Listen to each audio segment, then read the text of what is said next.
Stop. Put down every piece of analysis you read this week. Every post calling $5,000 gold the top, every analyst hedging conviction, every headline saying metals were struggling for direction. They were wrong. They couldn't be more wrong. Because at 8:30 Friday morning on March 6, 2026, the Bureau of Labor Statistics released a number that changed the entire trajectory of this market. The United States economy shed 92,000 jobs in February. Not a slowdown, a reversal, a negative print that obliterated the 59,000 gain consensus by 151,000 in a single release. It is Saturday, March 7, 2026. Gold is opening the weekend at $5,185. Silver is standing at $84 and change. And the Fed just lost its argument for holding rates high indefinitely. Ladies and gentlemen, Vault Tracker here. You need to understand exactly what just happened and what comes next. Silver is heating up, and this move could surprise the market. Let's break down what's happening right now. If you want clear and powerful silver market updates, make sure to like, subscribe, and follow John A.G. World for the latest analysis. Let us walk every price level and structural marker that defines gold's position as Saturday morning opens on March 7, 2026. The Friday close and Saturday gap. According to reports, gold closed the Friday, March 6th session at $5,171. The Saturday open registers near $5,185, a $14 upside gap from Friday's close driven by post-NFP repricing. Analysts project that through the weekend and into Monday, March 9th, gold consolidates within a range of $5,052 to $5,208. The floor of that range sits $60 above the critical 5,000 level that has served as the structural demand zone throughout the 2026 bull cycle. The ceiling at 5,208 represents the next resistance barrier before the breakout continuation zone opens. The price action reversal anatomy on Friday. According to reports, gold staged a turnaround on Friday after slipping in early European trading pulled lower by dollar strength fueled by Middle East safe haven flows. Then the NFP dropped at 8:30 Eastern. Sources confirm gold reversed the earlier decline and climbed back above 5,170 in the immediate post-release session. Analysts note that algorithmic sellers calibrated to automatically sell when the dollar strengthens created part of the week's underperformance in precious metals. Those algorithms fired on dollar strength through Monday to Thursday. The NFP number fired back, and gold won the exchange on Friday, staging a recovery from intraday lows to a close above 5,107. The weekly technical structure. First weekly loss in 5 versus structural support. According to analysts, gold registered its first weekly decline in 5 weeks during the March 2nd through March 6th trading period. That weekly loss was driven by the Middle East dollar surge and oil-driven inflation fears. The structural context is critical. Gold entered that week at the highest monthly close in recorded history from February's settlement near 5,278. A 5% weekly pullback from a record monthly settlement is not a reversal, it is a retest. Multiple technical analysts place the 50-day moving average and key Fibonacci retracement support in the 5,000 to 5,150 range, precisely where buyers absorbed the week's selling. The Friday NFP reversal confirmed those levels as defended. Key horizontal levels for the week of March 9th through March 13th.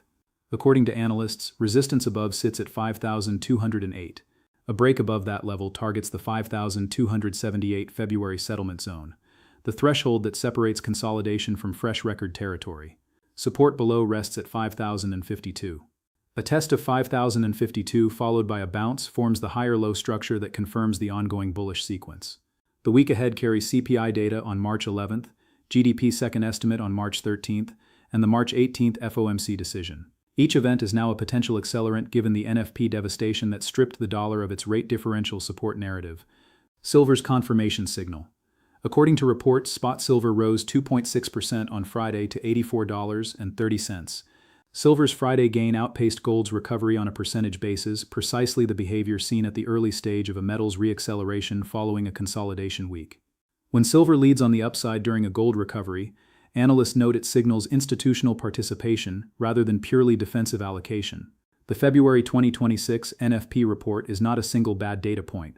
It is the culmination of a labor market deterioration concealed for months by statistical overstating, seasonal adjustments, and the month-to-month volatility that allowed mainstream forecasters to repeatedly call the next report a rebound.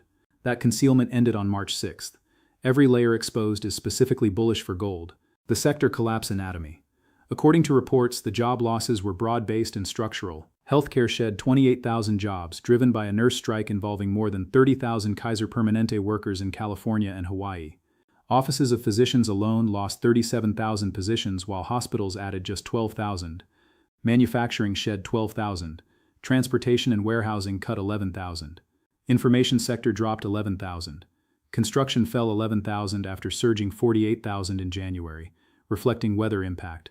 Federal government employment declined 10,000 in February alone. Sources confirm the only sector posting meaningful gains was social assistance at 9,000, largely publicly funded low-wage employment. The private economy's core hiring engine has stalled. The federal workforce structural drain.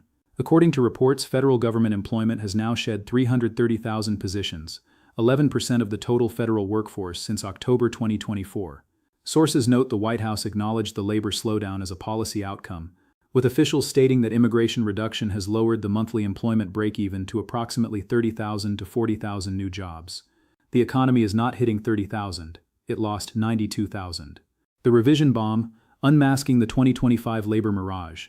According to reports, December 2025 payrolls were revised from positive 48,000 to negative 17,000, a downswing of 65,000 from one revision. January was trimmed from 130,000 to 126,000. Combined, 69,000 jobs the government originally reported as created have been erased. Sources confirm the total non-farm employment growth for 2025 was revised to 181,000 for the entire year, implying monthly average gains of just 15,000, far below the previously reported 49,000 monthly average. An entire year of employment data has been fundamentally restated downward. Analysts note the labor narrative for 2025 was built on data that has now been stripped back to its actual core. Long-term unemployment surge.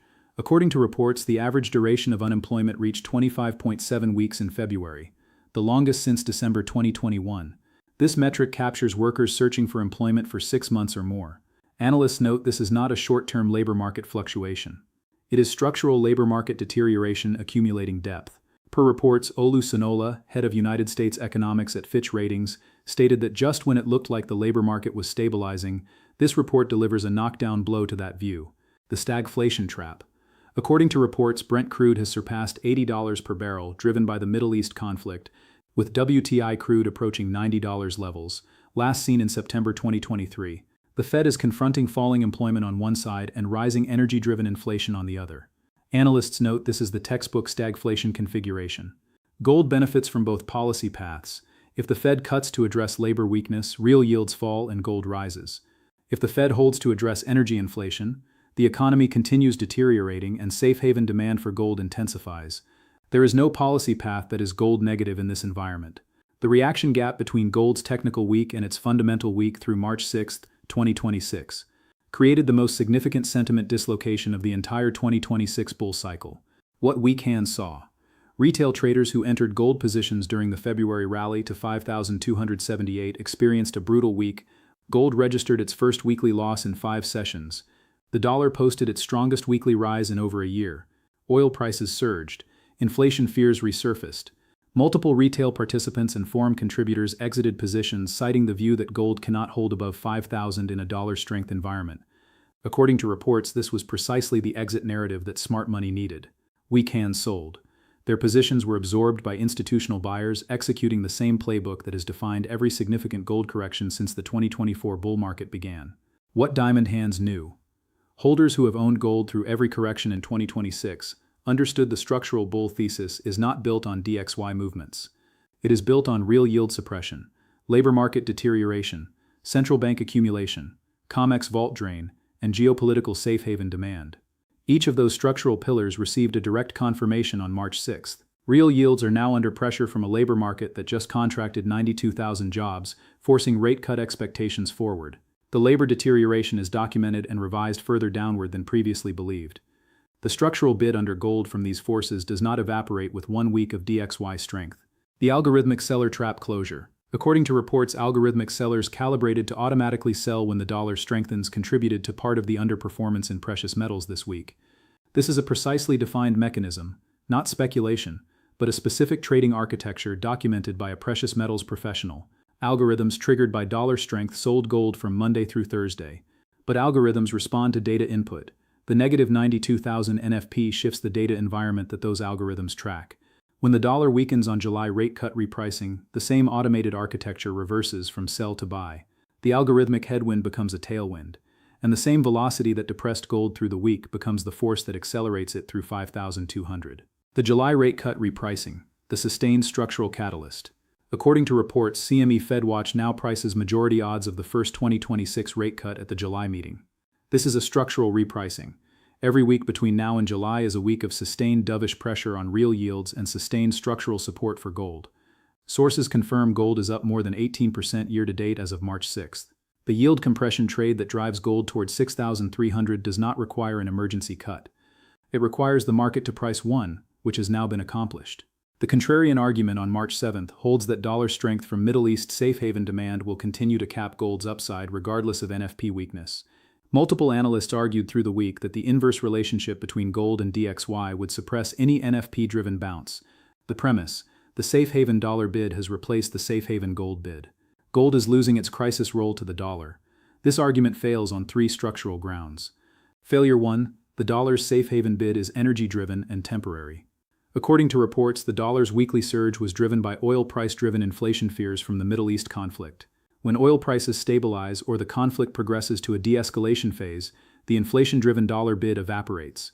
But the labor market deterioration: 92,000 jobs lost, a year of data revised downward, unemployment at 4.4%, long-term unemployment at 25.7 weeks, does not evaporate with oil prices. The labor damage is structural. The dollar's weekly gain is event-driven. Gold responds to structural forces on the primary timeframe and wins. Failure 2: NFP shifts the dollar's own medium-term trajectory from bullish to bearish. According to reports, CME FedWatch majority odds now anchor the first 2026 rate cut to July. Rate cut expectations are directly dollar negative on the forward pricing curve. The DXY's strong weekly performance was a backward-looking reaction to the oil shock of the Middle East conflict. The NFP's forward-looking implication is that the Fed cuts in July, dollar negative. When CPI on March 11th either confirms or dismisses embedded inflation, the rate cut trajectory becomes the dominant dollar driver. A below-consensus CPI reading after a catastrophic NFP would immediately collapse the dollar strength narrative and unlock gold's full upside through 5,200.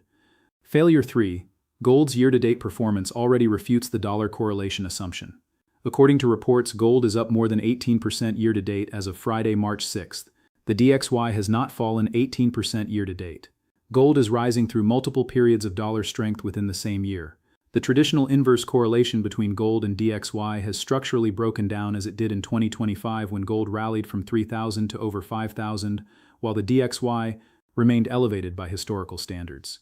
Analysts confirm the driver is not the dollar. It is real yield suppression, structural labor deterioration, vault drain, and geopolitical bid. The dollar creates short-term headwinds. The structural bull market absorbs them. Bitcoin's failure as alternative safe haven. According to reports, Bitcoin holds above $71,000 but trades cautiously near key support after roughly a 2% pullback during the crisis week. Sources confirm Bitcoin failed to attract safe haven flows when the Middle East conflict expanded and the labor market collapsed simultaneously. Community trackers note this is the definitive confirmation of what multiple signals have been pointing to throughout 2026. Bitcoin is not the crisis hedge, gold is.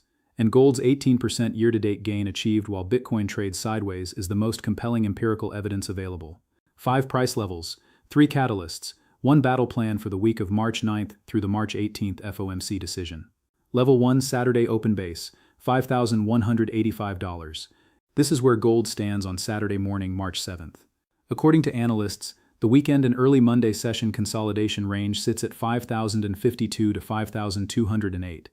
A hold above 5,100 on the Sunday evening open confirms institutional demand absorbed the week's selling, and that the NFP-driven repricing is intact entering the new trading week. Level 2 Critical Defense Zone, 5,000 to 5,150.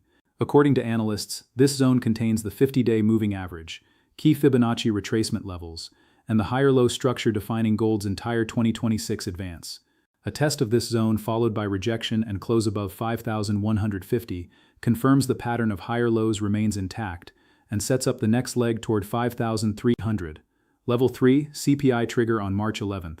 According to reports, CPI for February releases on March 11th. If CPI comes in below consensus, consistent with the weak labor picture confirmed by the NFP, the rate cut by July narrative gains further confirmation, and gold's path to 5,200 clears. If CPI beats consensus, driven by oil price pass-through from the Middle East, the stagflation dynamic becomes explicit. In either case, gold benefits. Below consensus CPI validates rate cuts.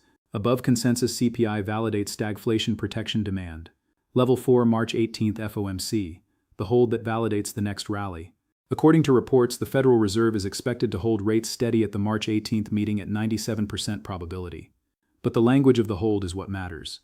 If the Fed statement acknowledges labor market deterioration, 92,000 job losses, 69,000 in revisions, unemployment at 4.4%, long-term unemployment at 25.7 weeks, while noting energy inflation risks, it creates the explicit dovish-hawkish tension that historically drives gold to new highs. Analysts note the market will interpret dovish labor acknowledgement as a cut signal regardless of the rate hold.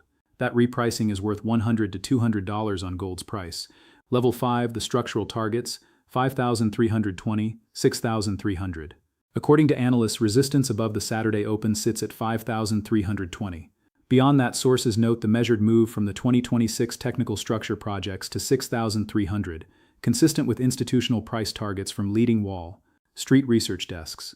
Those targets were set before gold already reached 5,000.